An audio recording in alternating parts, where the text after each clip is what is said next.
pero el Señor me dijo que no, que tenía que estar acá hasta mañana. Y ayer tenía el casamiento y digo, la verdad, Señor, que podríamos pasar la posta, ¿no?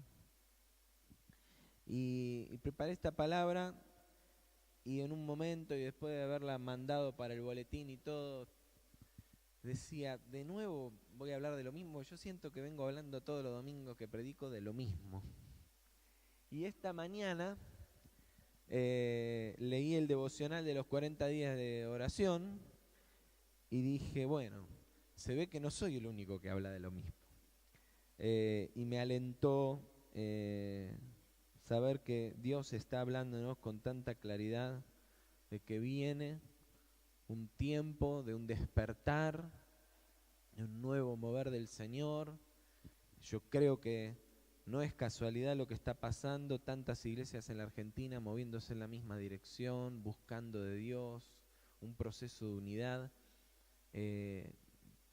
para el propósito, sin estrellatos y con el deseo de que verdaderamente y definitivamente el testimonio de Cristo en nuestro país pueda empezar a correr de una manera nueva, y la promesa también de que eso va a llegar a otros lugares. Miren, Mariela está hace casi 11 años en España. José debe ser por lo menos el cuarto viaje que hace desde que ella está en España. Es la primera vez en 10 años que se abren las puertas, que se abren en España para hablarle a los pastores, como pudieron hacerlo en este mes allá, y seguramente él nos va a compartir mucho más, se lo voy a dejar a él, pero es notorio. Y ¿saben qué? Hace 3 años atrás, caminando con él por Buenos Aires, yo le dije algo que estaba en mi corazón y creo que es así. No podemos caminar, no podemos predicarle a otros lo que no vivimos primero, ¿no? Esto es algo que lo sabemos para nuestra vida personal. Y ese mensaje que Dios puso en su corazón y que durante tantos años predicó, yo digo, difícilmente lo podemos llevar a otro lado si primero no se hace carne en nosotros. Pero creo que ese tiempo ha llegado, creo que los frutos los estamos viendo en este tiempo en medio nuestro. Y por eso la palabra que quiero compartirles hoy, porque tenemos que decidir y seguir trabajando y disponer nuestro carácter y nuestra actitud para determinar cada uno de nosotros si vamos a ser parte o nos vamos a quedar afuera de ese mover de Dios. Dice la palabra en Hechos capítulo 4, versículos 21 en adelante. Ellos entonces, ellos son Pedro y Juan, ellos son los fariseos, los del concilio, ¿sí? Los saduceos, los sacerdotes que los habían llamado a pedir cuentas a Pedro y a Juan ante el concilio. Dice, después de amenazarlos, los soltaron, no hallando ningún modo de castigarlos por causa del pueblo, porque todos glorificaban a Dios por lo que se había hecho, ya que el hombre en quien se había hecho este milagro de sanidad tenía más de 40 años. Un hombre, ¿sí?, al que no me quiero meter en esa historia porque no es el eje, pero en el que el poder de Dios se había manifestado en medio de toda la manifestación de Pentecostés, la llegada del Espíritu Santo, ¿sí? Hechos capítulo 1, 2 y 3 nos relata todo esto, y capítulo 4 son llamados Pedro y Juan a explicar qué es lo que estaba pasando. Y lo que estaba pasando era una revolución, sin lugar a dudas, y estos hombres querían detenerlos de alguna manera, y ya vamos a ver por qué. Pero continúa el pasaje diciendo, al ser puestos en libertad, vinieron a los suyos. ¿Sí? ¿A quiénes? A los creyentes, a los convertidos y a los transformados por el poder del Espíritu Santo, ¿sí? A esa iglesia primitiva, como la llamamos nosotros. Y contaron todo lo que los principales sacerdotes y los ancianos les habían dicho.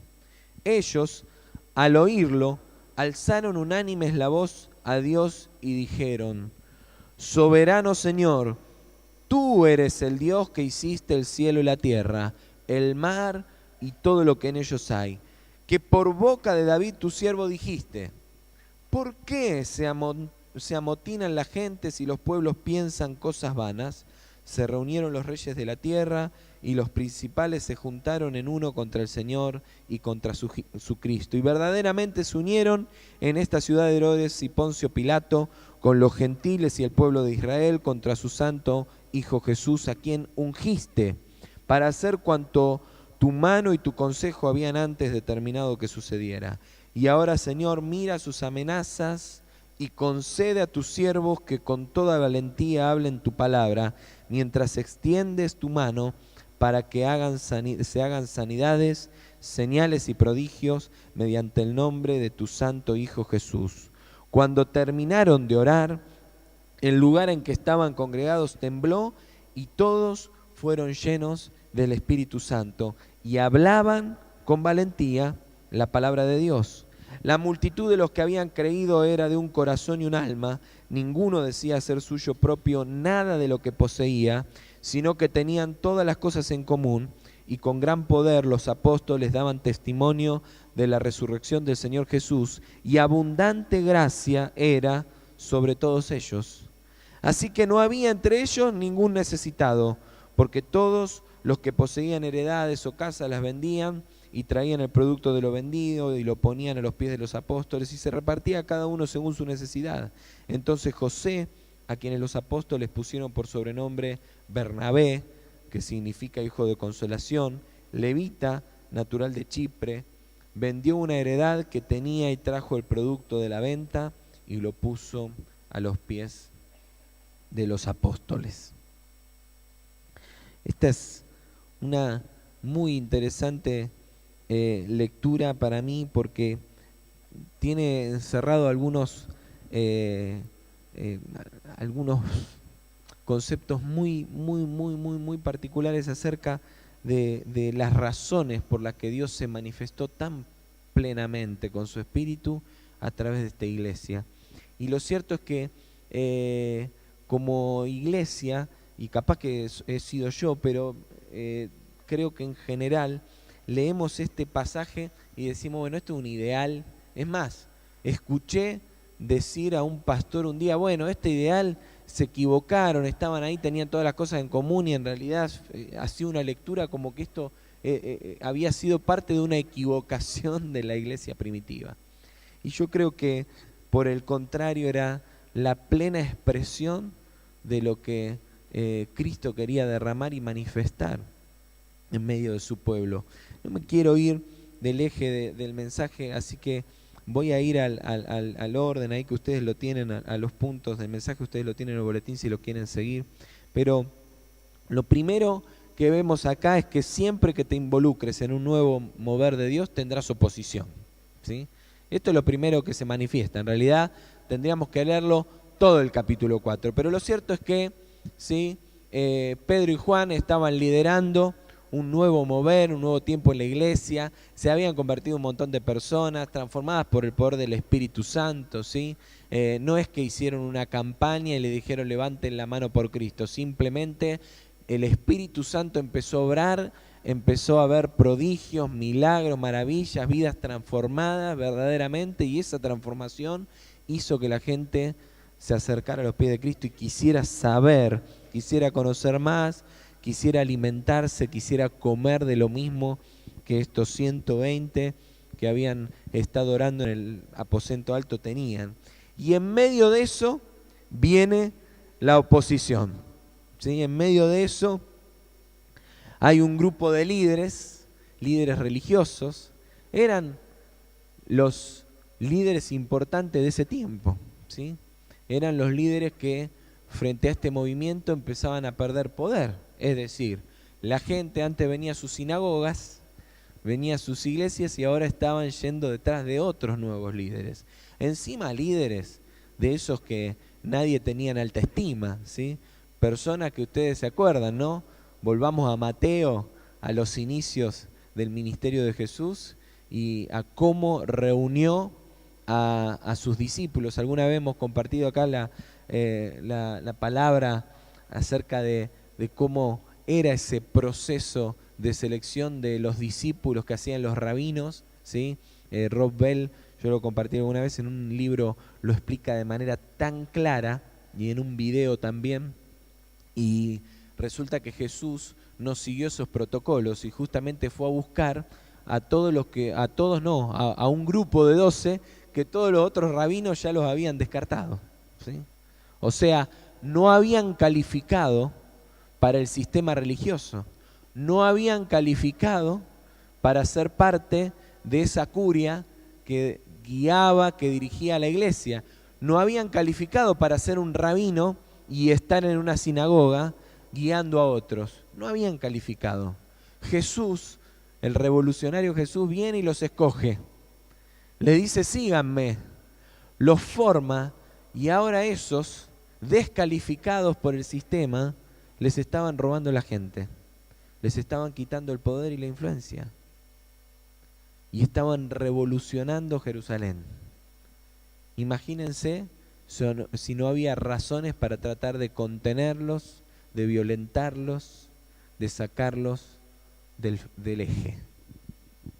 ¿Cuántas pujas políticas habría ahí? Como nos contaba hoy Ricardo esta mañana, ¿no? Querían sacarlos fuera como fuera.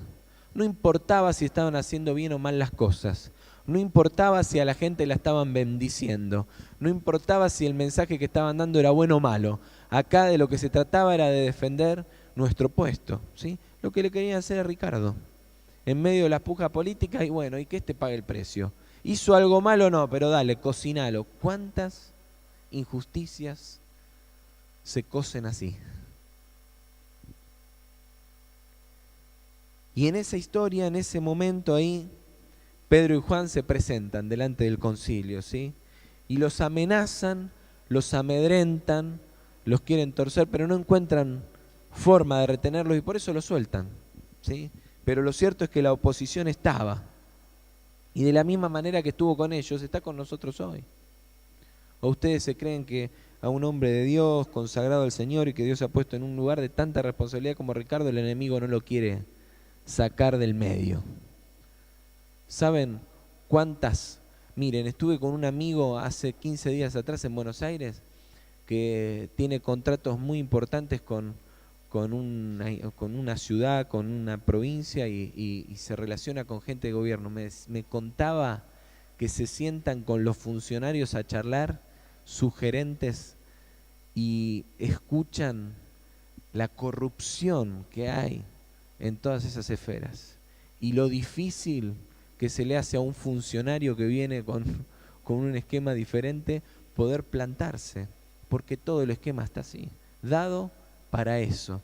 Y entonces imagínate, cuando viene un hijo de Dios que se planta ahí para establecer parámetros diferentes y para decir, conmigo esto no va a ser así, imagínate cuántas cadenas de poder se cortan, cuántos eslabones de corrupción se quiebran por un hijo de Dios que se planta y dice, conmigo no va a ser así. Por eso, Ricardo, el enemigo te quería sacar del medio, más allá de las cuestiones políticas. Porque esta victoria es una victoria no solamente tuya, es una victoria del reino de Dios. Es una victoria del reino de Dios. El enemigo va a intentar siempre detenerte, usando las herramientas con las que siempre tuvo autoridad sobre tu vida. ¿Sí? ¿Qué querían hacer estos sacerdotes, estos fariseos, estos religiosos? Querían usar la autoridad que siempre tuvieron, eran los rabinos, eran la autoridad, ¿sí? Y entonces quisieron hacer uso de su poder para decir, vení, que vos acá tenés que responder a lo que nosotros decimos, ¿sí? Y el enemigo hace lo mismo. De pronto empezaste a caminar un tiempo nuevo, empezaste a vivir una verdad nueva, una realidad nueva, ¿sí?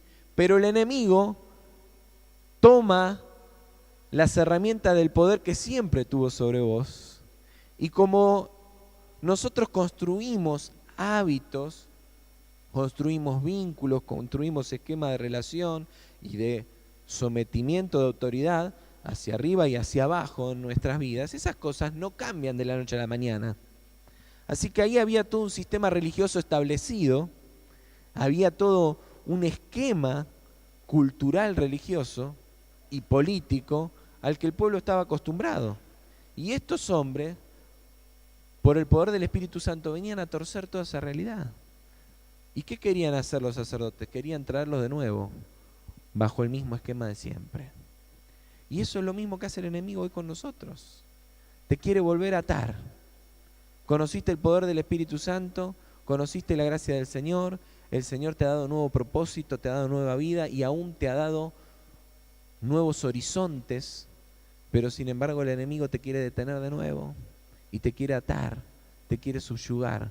Si Pedro y Juan no hubieran estado bien plantados en cuál era su autoridad en ese momento, posiblemente se hubieran amedrentado, se hubieran asustado y hubieran cedido a las amenazas de estos hombres, porque los amenazaron, intentaron torcerles la voluntad. ¿Cuántas veces el enemigo hace eso con vos? Hace eso conmigo. ¿Cuántas veces terminaste cediendo a las amenazas? ¿Cuántas veces terminaste cediendo porque te dijeron, olvídate, por ese camino no vas a poder avanzar, este es el camino? ¿Cuántas veces, aún convencido de que Dios es tu estandarte, de que por su mano las cosas pueden cambiar, terminaste aflojando y poniéndote debajo nuevamente de la autoridad de la que Dios te había hecho libre? Hermanos, esto no va a cambiar, ¿eh? Esta lucha es permanente. ¿Cuántas batallas que nos quedan por librar todavía? Lo cantábamos recién. ¿Cuántas? ¿Cuántas? Si comprendés, sin embargo, que ahora ya no estás bajo ese poder, sino bajo la autoridad de Cristo, no debes ni amedrentarte ni detenerte, ¿sí? El enemigo puede amenazarte, pero no tiene influencia sobre tu vida, porque sos un hijo de Dios. Porque ahora quien está en autoridad sobre tu vida es Cristo. Porque ahora ya no estás en el reino de las tinieblas, estás en el reino de la luz. Querrá usar las mismas herramientas con las que siempre te tuvo esclavo, pero ya no funcionarán como no funcionaron con Pedro y Juan. Quisieron usar las mismas herramientas de siempre, pero no funcionaron. Un día los habían desechado y se tuvieron que resignar. Dios los había escogido para ser líderes, pero esos hombres les habían dicho, ustedes no califican. Y ahora le querían decir lo mismo. Ustedes no califican para esto. Ustedes están locos. Nosotros somos los que mandamos acá. Pero no cedieron a las amenazas. ¿Por qué? Porque habían conocido un mensaje diferente. Habían conocido el poder de un rabino diferente que tenía más autoridad que ellos. Si vos entendés eso, ninguna amenaza del enemigo te puede torcer ni te puede vencer. Ahora, lo segundo que tenemos que entender es que ninguna prueba te sobreviene que Dios no te haya anunciado ya. Hermano, Juan 16, versículo 33, ¿sí? Menciona que Jesús dijo, en el mundo tendrán aflicción, pero confíen, yo vencí al mundo. Y es más, lo dice, ¿sí?, introduciendo esa oración que hizo al Padre orando para que Dios los fortaleciera y los ayudara a estar en el mundo. Y es más, Jesús dijo en esa oración, Juan 17, ¿sí? Pasa, nosotros separamos, vieron, con el tema de los capítulos y los versículos, pero Juan, cuando escribió el Evangelio, lo escribió todo junto eso. Y entonces le dijo, van a tener aflicción, pero confíen, yo he vencido al mundo. Y entonces empieza a orar y dice, papá, no te pido que los quites del mundo, yo te pido que los libres del mal. Te pido que los ayudes a que sean uno para que el mundo crea. Entonces, las pruebas vienen, hermano, está llena la Biblia de palabra que nos habla de que vamos a tener batallas. Salmo 23, lo mismo, David dice, Jehová mi pastor, nada me faltará, y dice, aunque ande en valle de sombra de muerte, o sea, no dice, no voy a andar porque Jehová es mi pastor, dice, aunque ande en valle de sombra de muerte, no temeré, porque tú estarás conmigo. Entonces, necesitamos asumir que ser parte del ejército de Dios es enfrentarnos a muchas batallas, enfrentarnos a mucha oposición, y que esto es algo que está anunciado, que no nos tiene que sorprender, no nos tiene que tratar por sorpresa. cuando Dios ya nos dijo que va a ser así? Nuestra permanente tendencia a olvidar justamente que las pruebas son parte del proceso, creo que es lo que hace que Dios haya puesto tantas veces en la Biblia recordatorios de que esto va a ser así. Comprender esto, recordarlo y asumirlo es fundamental para direccionar nuestro clamor y nuestra vida en la dirección correcta. Cuando vos entendés esto, podés orar de manera correcta. Porque si no, de entrada ya, orás de manera equivocada. Porque si vos creés que estar en Dios significa que no te tiene que pasar nada, le empezás a reclamar al Señor, Señor, ¿qué pasa? Que estoy peleando una batalla, estoy con vos, sacame todas las batallas, no quiero pelear más. Y entonces no tenés respuesta, ¿por qué? Porque no estás orando de manera correcta, porque estás partiendo sobre una premisa incorrecta. Lo tercero es que la oposición externa nos debe unir adentro, y esto es algo, hermanos, que yo creo que tenemos que seguir trabajando mucho, mucho, mucho. Ha sido una bendición el retiro de la semana pasada, se ha respirado un espíritu de unidad, de bendición tremendo. Yo, sinceramente, así como les decía, me cuesta a veces preparar la palabra y oro mucho al Señor. El domingo cuando estábamos en el almuerzo ahí, comiéndose asado maravilloso que preparó el Señor, entre paréntesis, lo preparó el Señor, nos equivocamos ahí, hubo un error de coordinación y el viernes a la mañana no había asado, hermano. Nos íbamos a la tarde y todos los que hacen asado saben que la carne hay que encargarla con tiempo. ¿Y saben qué pasó? No les voy a contar toda la historia, pero fuimos a la carnicería, una carnicería donde vamos siempre, y el carnicero dice, ayer bajé 2 vacas y siempre bajo una, y después que la estaba bajando dije, ¿para qué? Y mi esposa me dijo, son chicos creyentes, mi esposa me dijo, bajala y dejala igual porque yo tengo la convicción de parte de Dios que mañana vienen a buscar carne de la iglesia, acércate a la vida. Miren ustedes. Y así fue. Llegamos al mediodía y tenían la vaca lista para nosotros. Y nos comimos un asado riquísimo, la verdad. Estaba de maravillas. Y mientras comíamos ese asado, yo los miraba a todos los que estábamos ahí y decía, Señor, cuánta responsabilidad. Cuánta responsabilidad que tenemos por delante. Y le decía a Rosa ahí, mirá, cuánta responsabilidad. Pero hermano, yo creo que esto es una clave. Porque después en la semana charlando, ¿no? Porque estamos ahí en el retiro y de hecho yo siempre digo lo mismo y creo que ahora tenemos las conclusiones. Cuesta tanto ir, cuesta tanto. Hicimos tantas llamadas en las 2 semanas previas, tantos mensajes de texto y tanto que nos decían, no sé, voy a ver. Y después llegamos ahí, ¿no? Y todos los que hicieron el esfuerzo y hasta los que estaban dudando dicen, la verdad, qué bueno que vinimos. Y después, cuando nos tenemos que ir, dicen, nos podríamos quedar un poquito más, ¿no? Porque estamos ahí en la gloria. Pero después volvemos y la cosa sigue. Y sigue en nuestras vidas. Y entonces en la semana me encuentro con dificultades a veces aún entre nosotros y digo, Señor, ¿cuánto hay que sanar todavía entre nosotros? Pero esto es fundamental. Si la oposición externa encima nos encuentra divididos adentro, tenemos un problemón. La oposición externa nos tiene que unir adentro.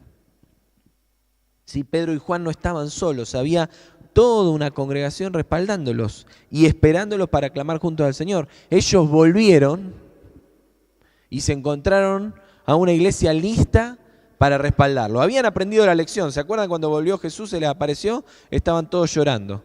Jesús les había dicho que Él iba a resucitar y no le habían creído, ¿sí? Y hasta Tomás tuvo que meterle la mano ahí porque no creía que fuera Jesús. Habían aprendido la lección. Y entonces ya no estaban más llorando y quejándose. El que había muerto era Jesús. Al que le habían atravesado los clavos y la espada era Jesús. Y sin embargo los que lloraban y se quejaban de que Jesús se había ido eran los discípulos, ¿sí? Y ahora habían aprendido la lección. Entonces ya no se estaban quejando, los estaban esperando estaban en medio de la lucha, pero estaban listos para clamar juntos al Señor. Y hay dos enseñanzas acá que podemos rescatar. La primera es que el mover que Dios quiere desatar no se basa en el crecimiento de estrellas individuales, de líderes solitarios, independientes, ¿sí? Pedro y Juan no eran las grandes estrellas, ¿sí? No vinieron diciendo, bueno, muchachos, acá venimos nosotros y nosotros tuvimos que dar cuenta hasta el concilio, así que a ver, pónganse ustedes. No. Este no era el estrellato de Pedro y Juan. Esta era una iglesia movida por el Señor, donde cada uno tenía su rol, y a ellos les tocó en ese momento ir ahí. En otro momento Dios levantó a Bernabé, y después levantó a Pablo, y levantó a otros, y sigue levantando gente todos los días, Dios. Porque cada uno de nosotros es importante. Cada uno de nosotros tiene un llamado de parte de Dios. Y es el tiempo de la iglesia, no de las estrellas. Esto es lo primero. Y ellos lo tenían claro, por eso volvieron al cuerpo, lo necesitaban. Y lo segundo justamente es que había una iglesia sana que ofrecía un respaldo, un ámbito de respaldo, apoyo y de contención de aquello que les toca salir al frente de la batalla. Si Ricardo en su batalla encima viene a la iglesia y no encuentra uno solo que ore con él y que lo ayude a clamar, hermanos, estamos en un problema. Y de hecho, Dios nos encontró el otro día en la calle y compartimos una charla en la ferretería, me puse un poco al día de lo que estaba viviendo y gracias a eso me puse a orar un poco más con él. Pero hermanos, necesitamos intensificar esto. Me dijo, y esto no es un reclamo para nadie, pero es lo que nos pasa ahí, nos está costando reunirnos con el grupo pequeño, lo necesitamos. Hay que acomodar la agenda, pero tenemos que estar. Porque esos son los espacios que nos ayudan. Y no es una reunión, no es cumplir con el programa. No, hermanos, es poder vernos, fortalecernos y clamar juntos. Saber que te tengo, que me tenés, que nos tenemos. Para darnos ese ámbito de contención, de fortaleza, de respaldo que necesitamos. Porque la oposición está afuera, no adentro. Esto es como que llegás a tu casa y venís con las batallas de tu trabajo y en tu casa te encontrás con un infierno. Cuando en tu casa tenés que encontrar a tu esposo, a tu esposa y encontrar el cable a tierra, la mayor bendición, el mayor sustento. Por eso, hermano, que es tan importante que también nos ocupemos de sanar nuestras vidas y nuestras familias, y tenemos un ministerio de familia que trabaja tanto por esto. Y todos estamos en proceso porque ninguno de nosotros ya lo resolvió todo. Tenemos que seguir trabajando. Pero esa es la meta. Primero cada uno, segundo como familia, tercero como la familia de Cristo. En cuarto lugar, la oración que Dios escucha y responde se enfoca en el propósito y no en tu realidad. Los discípulos tenían razones para quejarse. Sí, luego de ser obedientes, caminar en la palabra que Jesús les había entregado antes de ascender y ver los frutos poderosos de su obediencia, es decir, Jesús les dijo, quédense acá, oren, van a recibir poder cuando venga sobre ustedes el Espíritu Santo vino, se manifestó, comenzaron a hablar en otras lenguas, comenzaron a hacer milagros, veían los frutos y cuando parecía que estaban en la cresta de la ola, los agarran y los meten frente al concilio. Enfrentaban hostilidad, oposición y amenazas de cárcel. Ahora, sin embargo, sus oraciones no se enfocaron en reclamar por esta situación, ¿sí? No le dijeron, Señor, mirá, te servimos, te hicimos caso y al final, de esta manera, esta es nuestra paga. No le empezaron a reclamar, no le empezaron a pedir auxilio, Señor, libranos de estos incircuncisos, no, eran circuncisos eso. De estos religiosos incrédulos. No le pidieron al Señor que les hiciera el camino más fácil. Hay tres características que sobresalen de esta oración, ¿sí? Donde la congregación toda es protagonista. Dice, ¿sí? El texto ahí, que al oírlo alzaron unánimes la voz a Dios y dijeron. Y hay tres características que surgen ahí. Primero, el reconocimiento de la soberanía y del poder creador de Dios, otorgándole a Él la gloria. Hermano, lo primero que tenés que hacer, lo primero que tengo que hacer, que tenemos que hacer para aventar todos los fantasmas que nos quieren torcer el camino es recordar siempre que no importa lo que pase, no importa la situación en la que estemos y aún no importa que no estemos viendo la mano de Dios, el Señor merece toda la gloria. Él tiene todo el poder. Él merece todo nuestro reconocimiento. Esa es la base. En segundo lugar, reconocer que la prueba que estaban atravesando era parte de los acontecimientos previstos y posibles en la maravillosa travesía de servir a Dios. Ya lo sabían y lo recuerdan. Vos lo habías anunciado, hermano. Si Jesús ya nos dijo que íbamos a tener aflicción cada vez que esté en una prueba, reconoce, bueno, Señor, ya me había hablado de esto. Ricardo, ya te había hablado el Señor de que iba a tener prueba. Es así. Ya nos había hablado el Señor. Y entonces si ya me habló el Señor, Señor, de esto es de lo que me habías hablado. Y es lo que estoy atravesando. Me habías dicho que iba a tener pruebas, acá estamos, en medio de la batalla.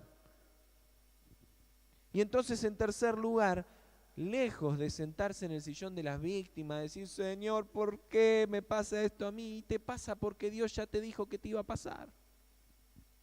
Guarda, esto estamos hablando en el proceso en el que yo estoy, en la voluntad de Dios, en su dirección, en obediencia.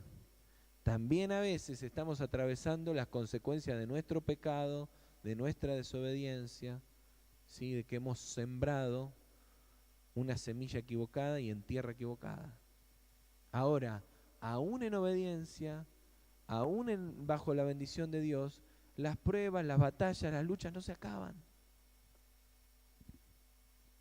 Y entonces ellos, lejos de quejarse, levantaron un clamor enfocado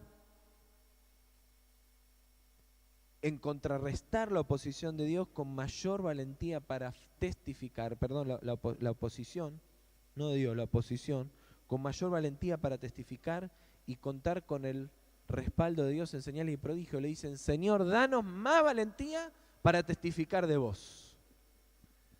Y acompañá nuestro testimonio, vos con tus señales y prodigios. No le dijeron hacer la obra a él, le dijeron equipanos más para cumplir el propósito nuestro y respaldalo vos con la parte que nosotros no podemos hacer, que es tu poder, tu manifestación sobrenatural a través de nuestro ministerio. Santiago, hablando del adulterio de la iglesia en el mundo, les decía a los destinatarios de su carta que no recibían lo que pedían porque pedían mal, buscando para sus propios intereses y no los intereses del reino. Yo hablé de Santiago hace unas semanas atrás, así que pueden repasar esos mensajes. Pero le decía, no reciben porque piden mal, porque piden para ustedes, piden para sus propios intereses. La oración que Dios responderá de nuestra parte en este tiempo es la que se enfoque en el advenimiento de su reino, también conocido, Mateo capítulo 6, enseñanza de Jesús. Es la que se enfoca en el cumplimiento de sus propósitos. Una oración que no se centra en lo que queremos de Él para nosotros, sino que sabiendo que de Dios viene todo lo que tenemos y lo que necesitamos, busca la sabiduría, la valentía y las herramientas que necesita para cumplir con la misión para la cual el Espíritu Santo nos ha enviado, ser testigos de Cristo. Esa es la oración que tenemos que hacer. Esa es la oración que tenemos que levantar. Esa es la oración que nos está uniendo en estos 40 días, hermanos. Capaz que alguno dirá, uy, la verdad que orar por el avivamiento, tanto orar por la iglesia, hermanos. No estamos orando para que Dios te dé un coche.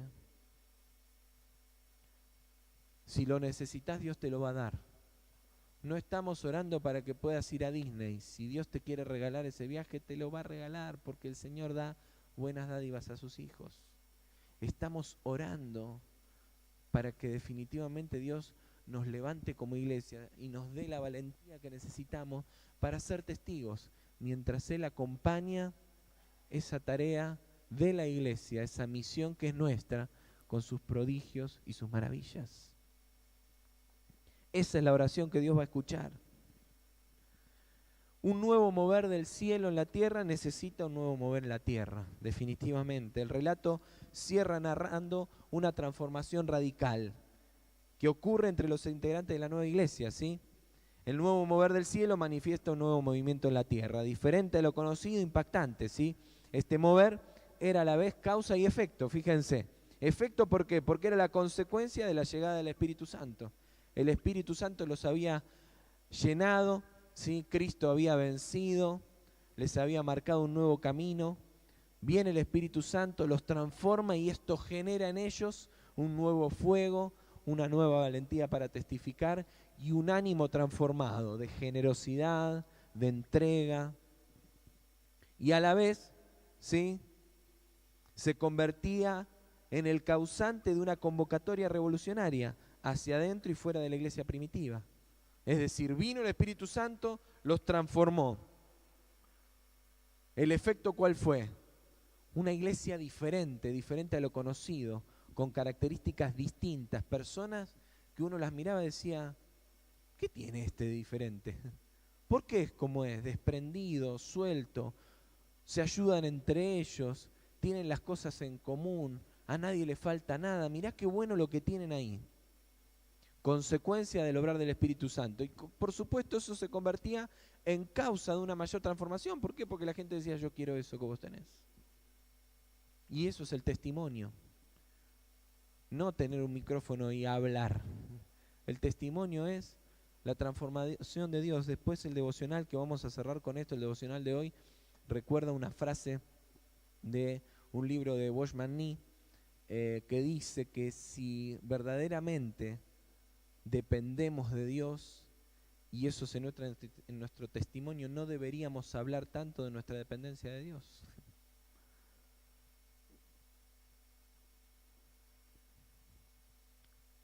Hay acá algunas conductas sobresalientes que caracterizaron a esta iglesia. Primero, tenían un mismo corazón y alma, dice, es decir, eran unánimes.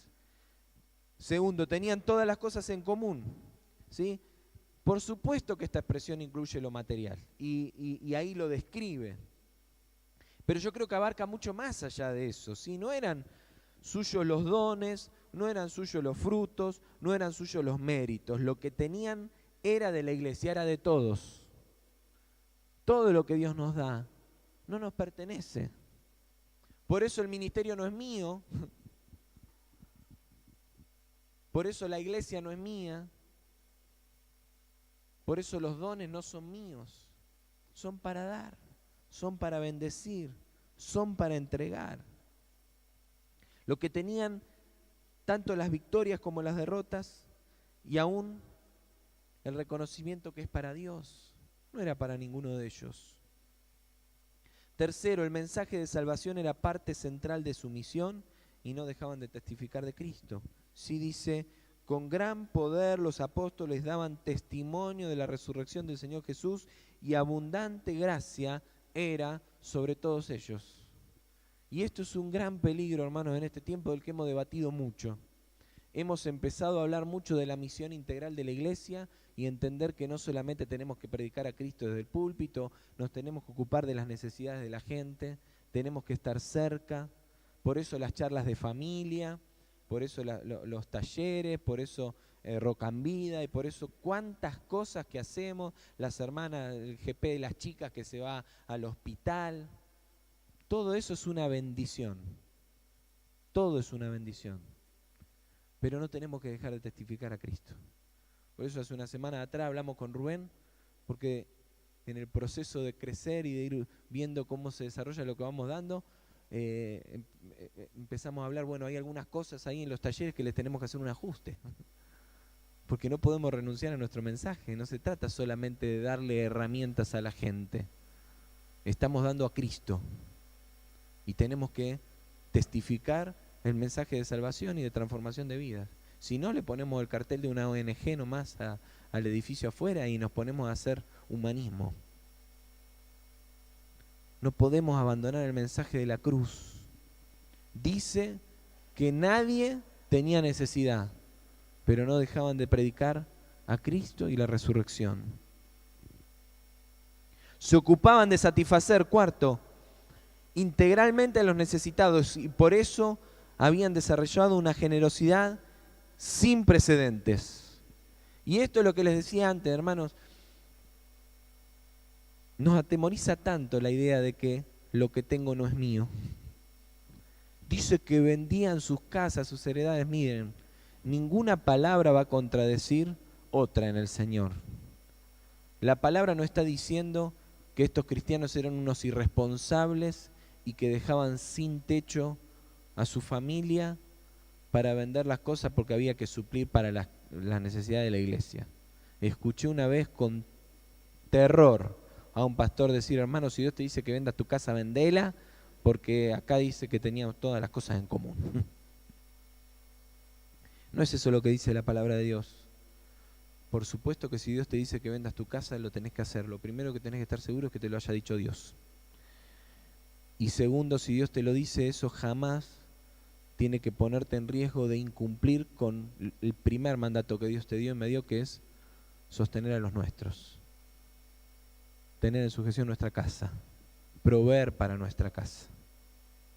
Pero sin embargo, cuando uno entiende este principio de la generosidad, acá de lo que se trata es que doy confiado en que Dios me provee, y que si yo empiezo en este círculo virtuoso del dar, Diego nos lo explicó una vez con tanta claridad, yo doy para la necesidad de otro y Dios ya está moviendo a otro hermano que se está ocupando de la necesidad que yo tengo. Es más, no todos tenemos necesidad del mismo tipo. Alguno tiene una necesidad económica y capaz que otro tiene una necesidad espiritual. Y yo tengo para darte y para proveerte en tu necesidad económica, pero necesito esa palabra que va a bendecir mi vida por el don que Dios te dio y la gracia que te dio y la gracia en la que ya has abundado. Entonces necesitamos empezar a soltar esta generosidad, porque esta era la característica de esta iglesia que hizo que el poder de Dios se moviera en semejante avivamiento. Y esta generosidad no era una práctica mercantilista, no era un toma y daca, no era: Señor, yo te doy para que vos me des. No era ni con el ánimo de tener más, ni con el ánimo de aparentar.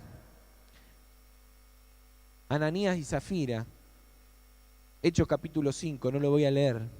¿Qué pasó ahí?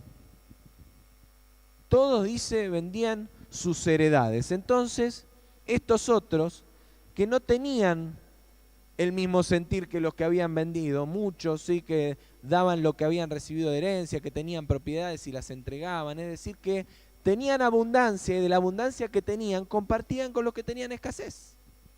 Si lo hacían es porque evidentemente había gente que no tenía y necesitaba.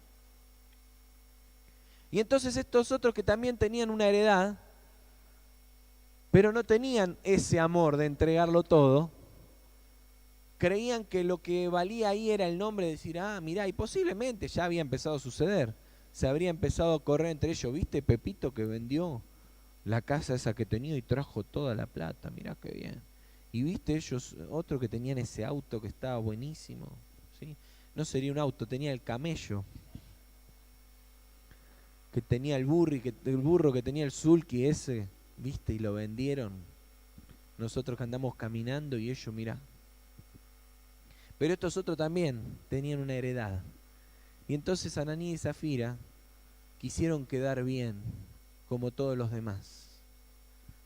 Y vendieron y se quedaron con parte y entregaron el resto, pero dijeron que entregaban todo el precio y entregaban una parte en realidad.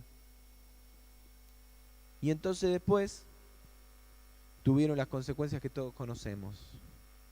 ¿Y qué fue lo que le dijo Pedro? Pero no era de ustedes. Y si se la quedaban todas, ¿cuál era el problema?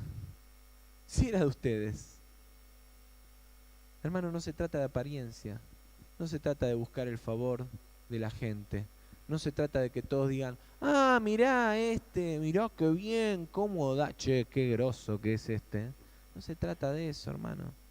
Se trata de una actitud humilde, desprendida y generosa. Se trata de entender que nada de lo que tengo es mío. Y se trata de entender que con lo que yo doy puedo ser de consuelo y de bendición para la necesidad de otros. Por eso a este tal José lo llamaron Bernabé e hijo de consolación. ¿Por qué? Porque él tuvo un corazón desprendido, generoso, pensó en los demás y quiso ayudar. Por supuesto, como no es deudor de nadie el Señor, seguro que le devolvió multiplicado en tremendas bendiciones. De hecho, es uno de los grandes apóstoles del desarrollo y el crecimiento de la iglesia entre los gentiles. Fue el primer pastor de la primera iglesia fuera de Jerusalén. Porque Dios no es deudor de nadie. Y entonces déjame que te cuente acá un pequeño testimonio de cómo Dios no es deudor de nadie. ¿Se acuerdan que hablando de la generosidad, a fines de abril, principio de mayo, tomamos una decisión como iglesia ese día? Por eso les digo que me cargo a veces de volver a hablar de lo mismo, porque Dios nos sigue hablando de lo mismo. Y ese día nos levantamos y todos tomamos una decisión de generosidad. Y como iglesia tomamos una decisión juntos. Y dijimos que íbamos a hacer una ofrenda para la iglesia de Allen, nuestra congregación en Allen, que tenía que hacer una losa adelante para los baños y para las futuras oficinas para poder ampliar el templo. ¿Cuántos se acuerdan de eso? ¿Alguien se acuerda? Qué bueno. Bueno, hermano, le digo que muchos de los que están acá no se acuerdan, tomaron decisión ese día, porque me acuerdo que estábamos todos de pie. Y de hecho acompañaron esta decisión que tomamos juntos. Así que después, en los meses siguientes, nos contactamos con el pastor Moisés Chávez y le dijimos que teníamos esta ofrenda. Es más, yo creo que no sé si no fue ese domingo o al domingo siguiente, yo fui con un grupo de hermanos, me tocaba predicar en Allen y compartimos, le avisamos a la iglesia. Y después el pastor Moisés Chávez nos envió una lista de materiales, los chicos acá en la oficina averiguaron los precios, compramos los materiales, los enviamos y ya se pusieron a trabajar. Y no he ido a ver, pero ya pedí las fotos porque queremos verlo, lo que Dios hizo ahí. Lo hicimos con generosidad. Lo hicimos confiando en que Dios no es deudor de nadie. No lo hicimos esperando nada especial de parte de Dios. Pero hace un mes atrás, recuerdan que tuvimos acá el retiro de pastores, ¿sí? Y que por esa gracia del Señor, el retiro de pastores terminó siendo acá en nuestro templo. Nos visitó entre los pastores que nos visitó en esa oportunidad el pastor Omar Cabrera Jr., pastor de la iglesia Visión de Futuro, una iglesia con más de 600 templos en el país. Una iglesia caracterizada por su gran generosidad. Yo quería, cuando estuviera en la Asociación Española, traerlo para que viera este templo, pero Dios nos lo trajo acá a predicar en este templo. Y yo no sé cuántos se acuerdan, pero nosotros hicimos ese cierre en gran medida gracias al aporte que la iglesia Visión de Futuro hizo hace 7 años para nosotros. Por esas cosas que hace Dios, la arquitecta Olga de Sófoli se contactó con estos pastores, un día charlando les contó que nos estaba ayudando acá con los planos del templo y ellos dijeron, nosotros queremos ayudar a esa iglesia. Y nos enviaron en ese momento 60.000 pesos, que yo no sé, hoy capaz que serían 300, 400.000 pesos, no sé cuánto valdrían, tendríamos que hacer las proyecciones. Pero gracias a ese gran aporte, nosotros pudimos encarar la terminación del templo y venirnos a este lugar. Así que cuando llegó el pastor, lo primero que hicimos con mi papá fue, pastor, gracias. Este lugar en gran medida está hoy en pie gracias a ustedes. Gracias por su generosidad, los bendecimos, muchas gracias. Pero ¿saben qué? Él no quedó ahí. Me dijo, Sergio, si necesitan ayuda, díganos. Bueno, gracias, pastor, le dije yo. Después, más tarde estábamos almorzando y me volvió a decir, Sergio, si necesitan ayuda, díganos, porque tenemos dinero para aportarles y si ustedes no nos dicen, lo vamos a mandar para otro lado. Y yo me acordé de un testimonio de su papá, que un día en Estados Unidos había estado el pastor Omar Cabrera frente a un gran empresario que abrió la chequera y le dijo, pastor, ¿cuánto necesita para hacer el templo? Un templo que tenían que hacer. Y le dijo, déjeme que veo, mañana le respondo. Y no lo vio nunca más a ese hombre. Porque no tenía en ese momento el importe de lo que necesitaba, porque el hombre estaba con la lapicera y la chequera para hacerle el cheque. Y entonces dije, no nos tiene que pasar lo mismo. A las 2 semanas estuvimos en Buenos Aires con Marcela y Rosa y el predicador de la primera reunión, la primera noche, era Omar Cabrera Jr. Así que movimos ahí un par de contactos, golpeamos las puertas, mandamos unos mensajes, unos mails y logramos estar al terminar la reunión sentados con Omar Cabrera un rato en una oficina ahí en la iglesia del centro. 2 cosas hicimos, ya lo habíamos hecho acá también. lo habíamos invitado. Yo ya hace 3 años le había dicho que quisiera que cuando hiciéramos la inauguración formal del templo, cosa que nunca hicimos, él venga. Y le dije, esperamos este verano poder hacer el revoque del frente, darle las últimas terminaciones, y el año que viene tendríamos que poder inaugurar. Así que él se vino con la tablet, yo no lo esperaba, pensé que tendría 2 o 3 secretarias que manejan su agenda, pero sacó ahí su tablet y en un ratito nos dio la fecha, así que el 15 de marzo del año que viene va a estar acá con nosotros. Así que ya tenemos fecha de inauguración para el templo, hermanos. 15 de marzo del 2015. Amén. Gloria a Dios. Bueno. Pero también le dije, pastor, yo justo ese día encima en el culto se habló de esto. Ellos en su generosidad aportaron para una losa muy importante para el templo nuevo de la iglesia del centro, y después también esta iglesia ofrendó para todo el sistema de aire acondicionado del templo de la iglesia del centro, un templo precioso que fuimos a conocer con Rosa ahora, nos llevó el pastor Daniel González, con una calidad, un compromiso con honrar al Señor a través de ese templo, no saben lo que es, hermoso. Y los honraron ese día al pastor Cabrera justamente por su generosidad también ahí en ese culto. Y entonces quedamos que yo le iba a mandar un mail con las obras que teníamos que hacer y que ellos nos iban a decir en qué de todo eso nos podían ayudar. Tenemos un montón de cosas para hacer. Alguno me dijo, hasta pedile el terreno para el colegio nuevo, me dice. Digo, no, seamos prudentes. Entonces le mandamos 3 cosas y este miércoles les mandé el mail. Les dije, tenemos 3 obras. La obra del frente y la fachada, la obra de la acustización, que tenemos ya, los planos estamos cerrando, hay que acustizar el salón, según lo que dijo el ingeniero, y la arquitecta se dedicó a hacer la estética, y la obra de las terminaciones que tienen que ver con la estética del frente, la iluminación, para que este lugar también tenga otros usos además del culto y del colegio. El miércoles mandé el mail, el pastor Omar Cabrera, yo sabía, está en Estados Unidos, y el viernes me escribió el secretario, el mismo que se había contactado conmigo hace 7 años atrás, y ya me dijo, que le pasé mi número de teléfono, me dijo que me llama el martes, pero ya me anticipó que nos van a ayudar con el frente y la fachada del templo para poder terminarlo. Yo, hermano, no sé ustedes, pero yo estaba durmiendo, ya casi acostándome cuando leí el mensaje, y estaba contento, la desperté a Rosa y le puse a contar, y ustedes todavía no dijeron ni un amén, ni un aplauso, ni nada. El Señor nos provee, hermanos.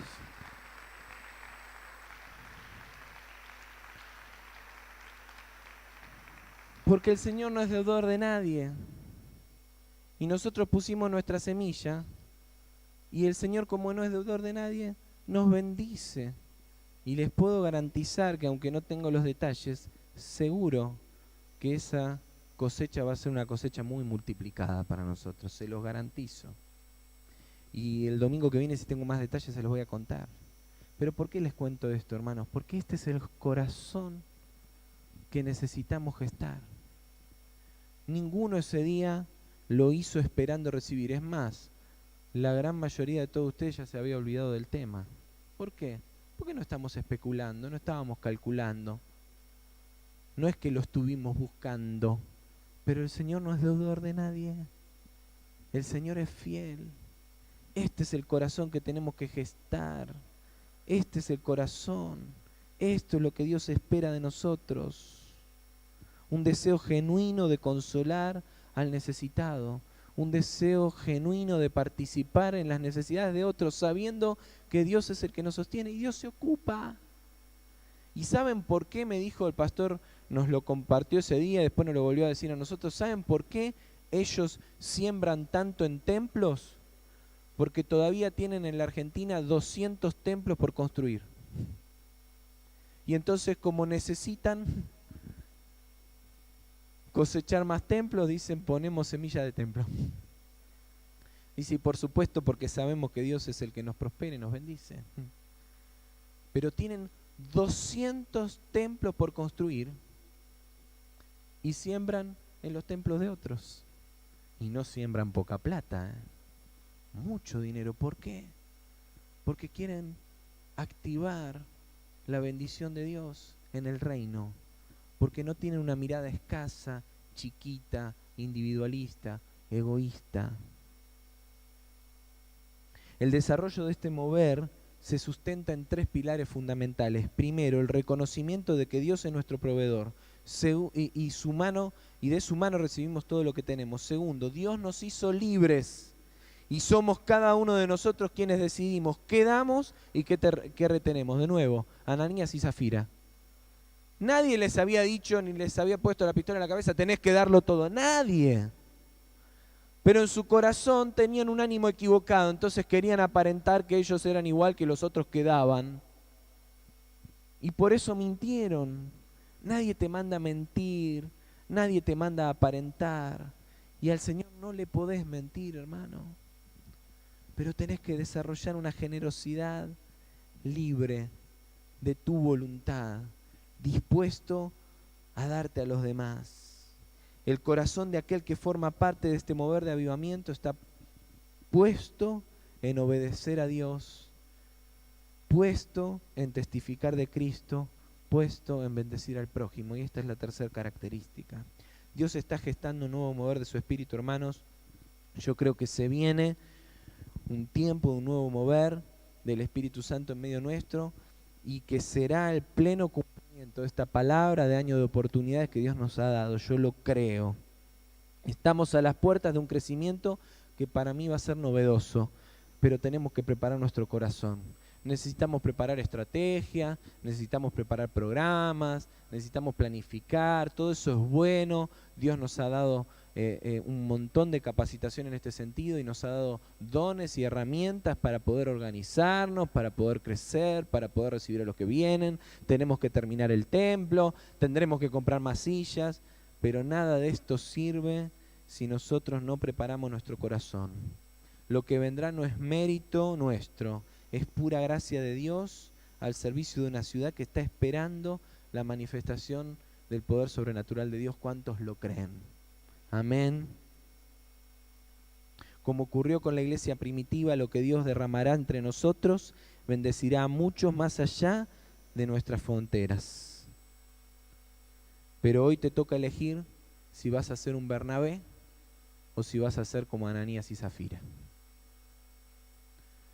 Si vos vas a dar solo por el hecho de bendecir a los demás, o si vas a gestar una imagen para que los demás digan, ah, mirá qué bien pero en tu corazón en realidad estás reteniendo, en tu corazón tenés egoísmo y en tu corazón te falta fe. Hermanos, no hay tiempo ya. El Señor quiere manifestarse.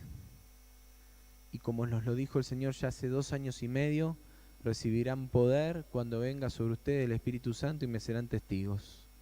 Pero para eso necesitamos encontrarnos en el aposento alto. Necesitamos que nuestra vida sea un altar de adoración. Necesitamos que la oposición externa nos encuentre unidos adentro. Y necesitamos que esto se convierta en un estilo de vida. Nuestra generosidad, nuestra atención, nuestro cuidado los unos de los otros. Nuestro amor permanente. ¿Cómo vamos a testificar de Cristo a otros si entre nosotros hay necesitados? ¿Cómo vamos a testificar de Cristo a otros si entre nosotros hay gente que la está pasando mal?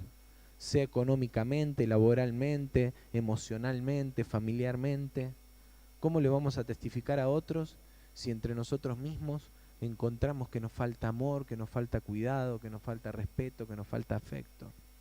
Por supuesto, ¿cómo vamos a hacerlo si no empezamos a practicar esto en el seno de nuestro hogar, de nuestra familia?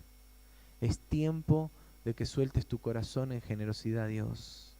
Es tiempo de que nos animemos a creer que Dios está trayendo una transformación tremenda en la Argentina y que nosotros tenemos la responsabilidad de unirnos a ese proceso. Simplemente, hermanos, y para terminar, quiero leer los motivos de oración del devocional de esta mañana que dice: que toda esterilidad sea cancelada en mi vida y en la de mi congregación. Hemos vivido en una iglesia estéril, sin frutos, sin crecimiento, sin nuevas vidas. Y había puesto el título sin haber leído ese devocional, ¿no? A pesar de que el diseñador me reclamó ayer y le salió muy bien la imagen, ¿sí? Se gesta un nuevo mover de Dios. Dios está embarazando a la iglesia de nuevas vidas. Pero tenemos que dar a luz hijos sanos. Y para esto tenemos que orar para que Dios rompa la esterilidad de la iglesia. ¿Sentís que hay esterilidad en tu vida? Esterilidad porque no puedes tener un hijo que querés, esterilidad porque no puedes tener la prosperidad que tenés, que querés, esterilidad porque los proyectos que estás soñando que Dios te permita dar a luz no salen a la luz. Comencemos a orar juntos generosamente para que Dios quite la esterilidad de la iglesia, para que podamos multiplicarnos en otros por el amor de Cristo. Le estás reclamando a Dios que te dé para lo tuyo y vos todavía no le has dado de lo que Dios ya te dio a otros. Oremos para que toda esterilidad sea cancelada en mi vida y la de mi congregación, empezando por mí y empezando por nuestra iglesia. Que superemos todo temor a salir y servir en las calles, que aumentemos el servicio a los más necesitados, que dependamos cada día más de Dios, que se abran nuevas congregaciones en todo el país y que se levanten más evangelistas. Me encantó porque dije, esta es la conclusión práctica de este mensaje. Hermanos, oremos para que Dios despierte en nosotros un nuevo mover práctico de generosidad, en la predicación de la palabra, en la atención de las necesidades, en el abrazo de los que necesitan, en soltar nuestra mano, nuestra billetera, nuestros dones, toda la gracia que Dios ha derramado en nosotros. ¿Cuántos lo creen así?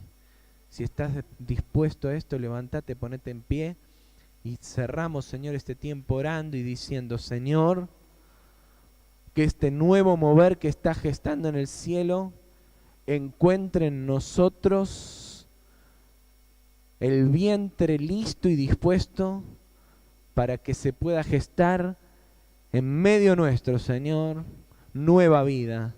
Que muchos nazcan a luz, a bendición y a salvación a través de esta congregación. Señor, que nos encuentres fieles. Y Padre, oramos para que toda esterilidad sea cancelada en nuestra vida y nuestra congregación. Que podamos superar el temor de salir, Señor, y que nos podamos dar al servicio, servir en las calles, brindarnos al necesitado, soltar nuestras manos para dar, creyendo, Señor, que vos sos todopoderoso, proveedor y nada nos faltará. Sabiéndolo también porque ya lo has hecho en sobreabundancia, Señor, en tantos de nosotros. Señor, que aumentemos el servicio a los que te necesitan y nos necesitan. Padre, que aprendamos a depender cada día más de vos. Y Señor, que esto redunde en multiplicación de congregaciones, más iglesias abiertas, más palabras, Señor, derramada por las calles. Y Señor, que se levanten más y más personas dispuestas a testificar de ti. Padre, danos valentía para testificar de Cristo. Y Señor, acompañá ese poder con manifestaciones poderosas y sobrenaturales, en señales y prodigios que honren tu nombre, oh Dios. En el nombre de Cristo Jesús lo pedimos. Amén, amén y amén. Gloria al Señor. Amén. Hermano, que Dios te bendiga.